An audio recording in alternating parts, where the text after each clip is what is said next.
Today we bring you an emotional story of a boy who wants to talk to Allah. The movie is set in Kashmir. Rahmat, a shipbuilder, one night, while returning from work, is stopped and interrogated by CPRF soldiers. They ask for his ID and inspect his toolbox. One of the CPRF soldiers asks for Rahmat's diary and tears its pages. Rahmat returns home. He seems lost. Ishrat, his wife, and Hamid, his 7-year-old son, are waiting for him. Hamid rushes to his father and asks for the batteries of the TV remote. Rahmat tells his son that he lost the batteries at his factory. But Hamid keeps on insisting. Rahmat leaves to get the batteries for his son, while Hamid watches him through the balcony. A year has passed since Rahmat has left home that night and has never returned home. Worried and lost, Ishrat is putting some documents into a file while Hamid is watching her. He tells his mother that his shoes have worn out and need to be repaired, but she doesn't respond. As she goes out of the room, Hamid picks up one of his father's photos from the documents and keeps it in his pocket. Following his mother, Hamid reaches a school bus. Ishrat takes another bus and leaves even without looking at him. Hamid misses his father and recalls that one day when he was waiting for his school bus with his father, Rahmat saw a funeral on the street and rushed to partake in the funeral. He asked his father why a funeral is necessary, and Rahmat replied that when someone dies, they are buried so that they can be forgotten.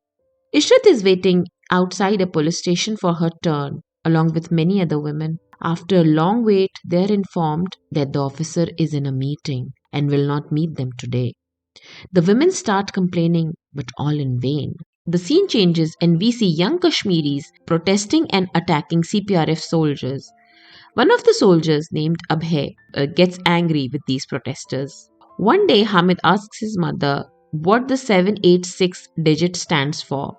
She answers that it is God's number. Hamid gets surprised and asks her mother if Allah also has a number. He then asks her mother why his father went to God. Ishrat gets perplexed by Hamid's question. Suddenly her phone rings and she is asked to come to the local hospital to identify a corpse.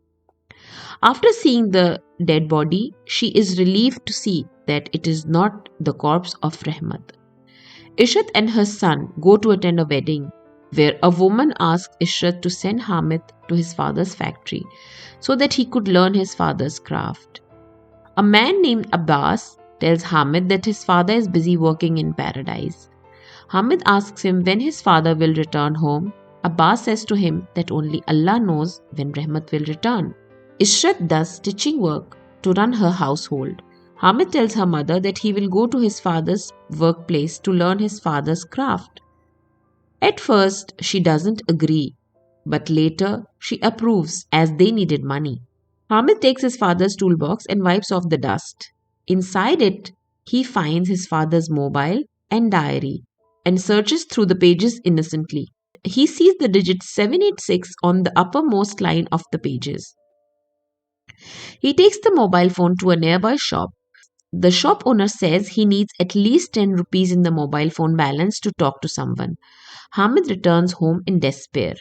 CPRF soldier Abhay is talking to his friend. He confesses that he killed an innocent boy while firing on a militant van, and this event haunts him day and night. His friend Rajinder tries to console him and says that he will find a way to atone for his sin. In front of the mosque, Hamid sees an old blind beggar asking in the name of Allah. Hamid asks him if he can lend him some money because he needs to talk to Allah. The old man hands Hamid a handful of coins. He goes to the shop again to recharge his mobile phone and gets late for home. His mother scolds him for being late. He runs upstairs crying, takes out the mobile phone and dials the number 786. But to his disappointment, the number does not exist. The next day he goes to the recharge shop and tells the shopkeeper that the phone is not working. The shopkeeper asks him the mobile number, and Hamid utters 786. The shopkeeper says that 786 is not a valid number, as a mobile number consists of 10 digits. Hamid is unable to understand where he can get Allah's contact number. On his school bus, he sees a flyer for a coaching center. After school, he sits under a tree and composes a number starting with the number 9 and the number 786 repeating 3 times afterwards. Abhay and Rajinder are talking to each other at the checkpost. Abhay receives a call on his mobile number. Someone wants to talk to Allah. Abhay disconnects the call by saying wrong number. Hamid watches the sky in despair and then leaves for his father's factory. At night, Hamid again dials Abhay's number. Abhay is not feeling well and is coughing badly. Innocent Hamid, thinking that he is talking to Allah, says to Abhay that he seems to be very sick. He takes his father's blanket and places it in front of mosque's door. Afterward, Hamid tells Abhay that he has placed a shawl outside the mosque for him. Abhay gets speechless after hearing this. In the morning, Hamid sees the old beggar wearing the shawl that he had left outside the mosque. Hamid asks him where he got the shawl, and the beggar says that Allah has given it to him. Hamid again calls Abhay and asks Allah that why his dialect is different from Hamid's. Abhay jokingly asks Hamid that first he has to tell him how he got his number, and Hamid replies that his number 786 is inscribed everywhere, but nobody knows how to change it in a mobile number, but he succeeded in doing so. Hamid asks Abhay if he can read his letter to his father and narrates the letter to Abhay. Dear Abbu, I study wholeheartedly. I am sorry that I insisted and asked you to get me batteries that night, and that's why you got angry and left us and went to Allah. Mother has also changed since that night. She doesn't look at me nor love me anymore. Abbu, I will not watch TV if you don't like it, but please come back. I miss you so much. Ammi is knitting a sweater for you and I am making a boat in your factory. Abbu, please come home. Your son Hamid. Abhay gets emotional after hearing the letter. Hamid works during the day and talks to Abhay at night, thinking he is talking to Allah. He tells Abhay that before his father returns, he wants to paint his boat red and he is saving some money secretly from his mother to buy the red paint. The next day, Hamid meets Abbas, who tells him that Allah wants Kashmir to be freed, and to claim this freedom, he has to go to the other side of the mountain. Abhay has started to feel empathy for Hamid. Before talking to him, he was just seeing one side of the coin, but now he is understanding the perspective of the ones who are on the other side. He even goes to the police station to inquire about the case file of Rahmat Ali's missing, but the officer does not share the case details with him. This rages Abhay and he argues with the police officer. Hamid calls Abhay and says that he is doing everything his father wanted him to do. Then why isn't he returning home? And whether Abhay has given his message to his father or not. Abhay reluctantly replies yes. Hamid says if his father still doesn't return, he will do the opposite of what his father asked him to do. He will throw stones at the soldiers and will go to the other side of the mountain, where Abbas wants to take him. Abhay says to him that he will not do such things, and that as soon as he meets his father, he will convey his message to his father.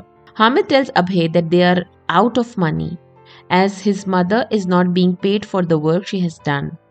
Abhay asked for the name and the number of the person who has to pay Hamid's mother wages. The next day, the man showed up at their house and paid the full amount of Ishrat's wages. Hamid looks up at the sky and starts smiling. Abbas takes him to watch a movie in which children are being trained as militants. Hamid says to another boy that this is not what Allah wants from them. Abhay's senior officer asks him why he was inquiring about Rahmat and instructs him not to cross his limits.